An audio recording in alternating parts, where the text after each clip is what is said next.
बिस्मिल्लाहिर्रहमानिर्रहीम। अस्सलाम वालेकुम। A1 टीवी के साथ मैं हूं अदील मुमताज। शामिल करेंगे न्यूज़ हेडलाइंस। नए कर्ज प्रोग्राम के लिए IMF मिशन अगले हफ्ते पाकिस्तान पहुंचेगा। मुज़ाकरात का मकसद मजबूत गवर्नेंस की बुनियाद रखना है। नुमाइंदा IMF ने कहा है कि लचकदार और मुआशी तरक्की पर बात होगी। मुआशी इस्तेहकाम से तमाम पाकिस्तानियों को फायदा होगा।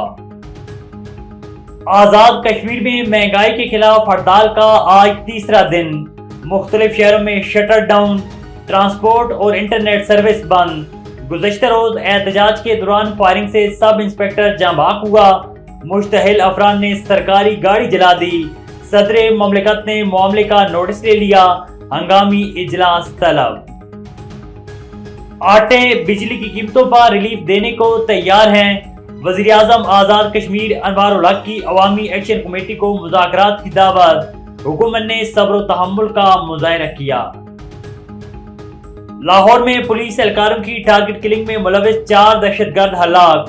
कलदम तंजीम के रुकन फैजान को बरामदगी के लिए ले जा रहे थे। CTT हुकाम के मुताबिक मुलजिम फैजान साथियों की फायरिंग से मारा गया। जवाबी कार्रवाई में हमलावर भी हलाक हो गए। और लाहौर के मुख्तलिफ इलाकों में बारिश, मौसम खुशगवार।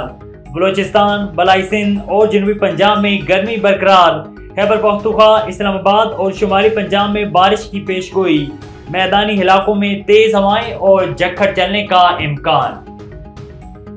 हेडलाइंस जानिए A1 टीवी के न्यूज़ स्टूडियो से फिल वक्त इतना ही। मज़ीद खबर और अपडेट्स के लिए देखते रहिए A1 टीवी। A1 टीवी, सब पे नजर, अंदर की खबर।